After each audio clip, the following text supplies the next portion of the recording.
नमस्कार dear students, स्वागत है आपका इस वीडियो में। और इस वीडियो में हम करेंगे कक्षा 9 का प्रश्नावली 9.3 का प्रश्न नंबर 11। तो चलिए हम स्टार्ट करते हैं और करते हैं अपना प्रश्न नंबर 11 का हल। तो देखिए प्रश्न नंबर 11 में हमसे क्या पूछा गया है कि आकृति में ABCDE एक पंचभुज है। B से होकर AC के समांतर खींची गई रेखा बढ़ाई गई DC को F पर मिलती है। दर्शाइए कि इसमें हमें दो भाग दिखाने हैं। पहला तो एरिया ऑफ ACB बराबर एरिया ऑफ ACF है और दूसरे भाग में एरिया ऑफ AEDF बराबर एरिया ऑफ ABCDE है।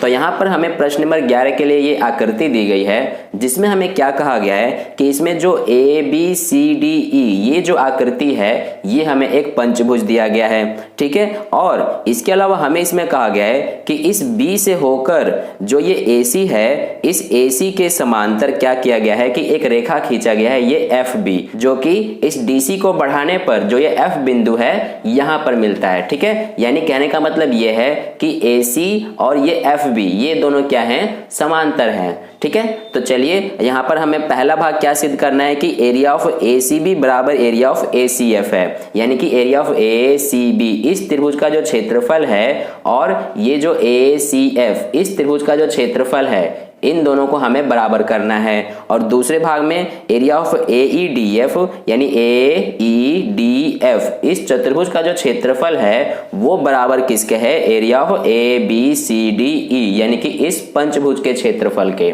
ठीक है। तो चलिए अब हम इसका हल करते हैं। तो हल में हम सबसे पहले क्या लिख लेंगे कि जो हमें प्रश्न में दिया है, ठीक है। तो हमें इसमें क्या दिया है कि इसमें जो हमारा ABCDE है ये क्या है, एक पंचभुज है, ठीक है। तो इसलिए यहां पर हम लिख लेंगे तथा इसके अलावा हमें और क्या दिया गया है, इसमें कहा गया है कि B से होकर जो इसमें AC है AC के समांतर खींची गई रेखा क्या हो रही है कि बढ़ाई गई DC को, यहां पर हम लिख लेंगे कि बढ़ाई गई DC को क्या कर रही है कि F पर मिलती है, ठीक है। तो ये चीज हमें दिया गया है, ये हमने यहाँ पर लिख लिया है कि ABCDE एक पंचभुज है तथा B से होकर AC के समांतर खींची गई रेखा बढ़ाई गई DC को F पर मिलती है। तो ये हमें दिया गया है, इसको हमने यहाँ पर लिख लिया है। अब हम यहाँ क्या करेंगे कि हमें सिद्ध क्या करना है वो लिख लेंगे,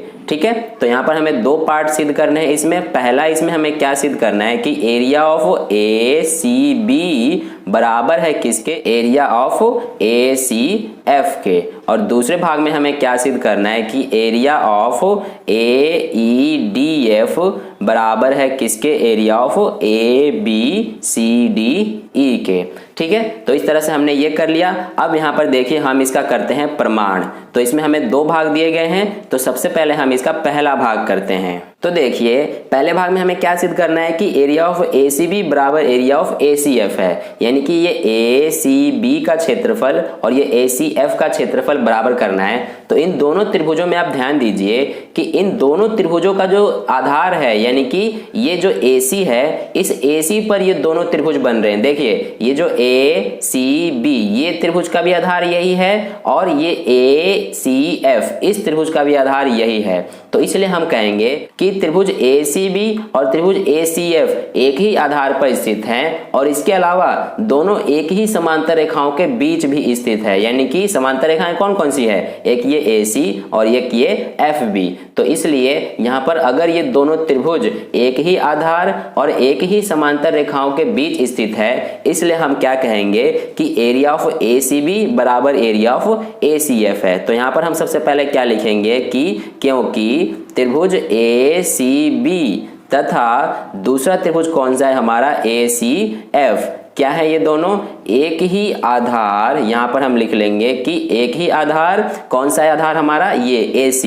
इसलिए यहाँ पर लिखेंगे एक ही आधार AC तथा समांतर रेखाएं कौन कौन सी हैं वो हम यहाँ पे लिख लेंगे। सबसे पहले लिखेंगे तथा एक ही समांतर रेखाओं, कौन कौन सी समांतर रेखाएं हैं, एक तो ये AC, तो यहाँ पर हम लिख लेंगे AC तथा दूसरा कौन सा रेखा है ये FB, तो यहाँ पर हम लिख लेंगे कि FB के बीच स्थित है।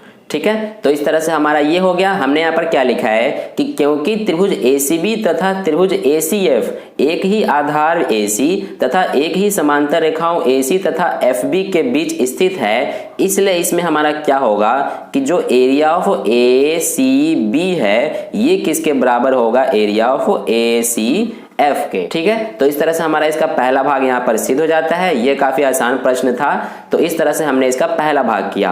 अब देखिए हम इसका करते हैं यहाँ पर दूसरा भाग। तो दूसरे भाग में हमें क्या सिद्ध करना है कि एरिया ऑफ AEDF बराबर है एरिया ऑफ ABCDE, यानी कि ये AEDF चतुर्भुज का क्षेत्रफल बराबर करना है हमें किसके, एरिया ऑफ ABCDE, यानी कि इस पंचभुज के क्षेत्रफल के।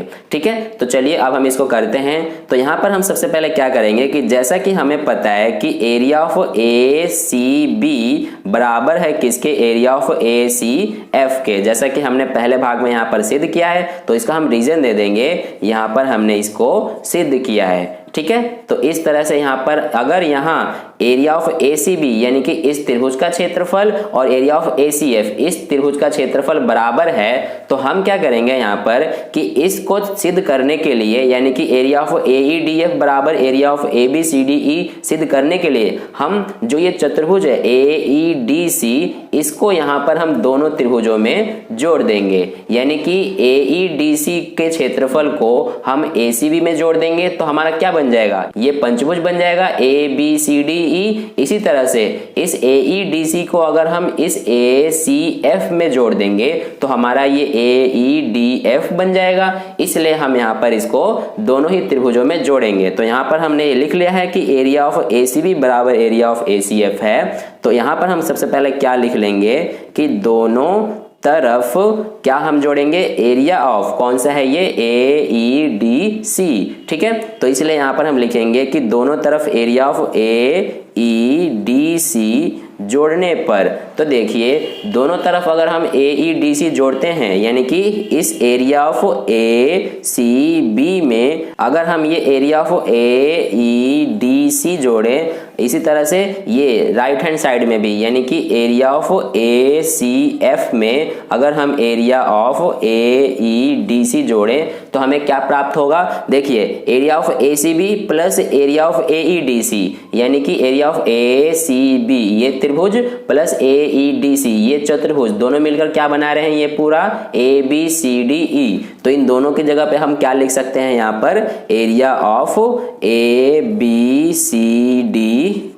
ठीक है, बराबर इसी तरह से इधर भी एरिया ऑफ ACF, यानी कि ये त्रिभुज का क्षेत्रफल में अगर हम एरिया ऑफ AEDC ये चतुर्भुज का क्षेत्रफल जोड़ें तो हमें ये पूरा प्राप्त हो जाएगा, एरिया ऑफ AEDF। ठीक है, तो यहां पर हम क्या लिख सकते हैं, एरिया ऑफ AEDF। ठीक है, तो इस तरह से हमारा यह सिद्ध हो जाता है एरिया ऑफ ABCDE बराबर एरिया ऑफ AEDF है। या फिर आप इसको इस तरह से भी लिख सकते हैं, ये लेफ्ट हैंड साइड को आप पहले लिख सकते हैं, यहाँ पे एरिया ऑफ AEDF बराबर है ये एरिया ऑफ ABCDE के। ठीक है, तो इस तरह से हमारा इसका यहाँ पर दूसरा भाग भी सिद्ध हो जाता है। तो इसी के साथ हमारा प्रश्न नंबर 11 का हल यहाँ पर कंप्लीट होता है। आई होप आपको प्रश्न काल काफी अच्छे से समझ में आ गया है। अगर समझ में आया है तो इस वीडियो को लाइक कर दीजिएगा और हमें सपोर्ट करने के लिए इस चैनल को सब्सक्राइब कर लीजिए, ताकि अगली वीडियो जैसी अपलोड की जाए नए प्रश्न का, उसका नोटिफिकेशन सबसे पहले आपको मिल जाए। और अपने दोस्तों के साथ भी इस वीडियो को शेयर करना ना भूलें, ताकि उन्हें भी इससे हेल्प मिल जाए। और कहीं पे भी कोई डाउट है तो आप नीचे कमेंट करके कमेंट बॉक्स से मुझसे पूछ सकते हैं, मैं आपको समझाने की पूरी कोशिश करूंगा। तो फिर मिलते हैं अगली वीडियो में नए प्रश्नों के साथ, तब तक के लिए अपना ध्यान रखिए। धन्यवाद।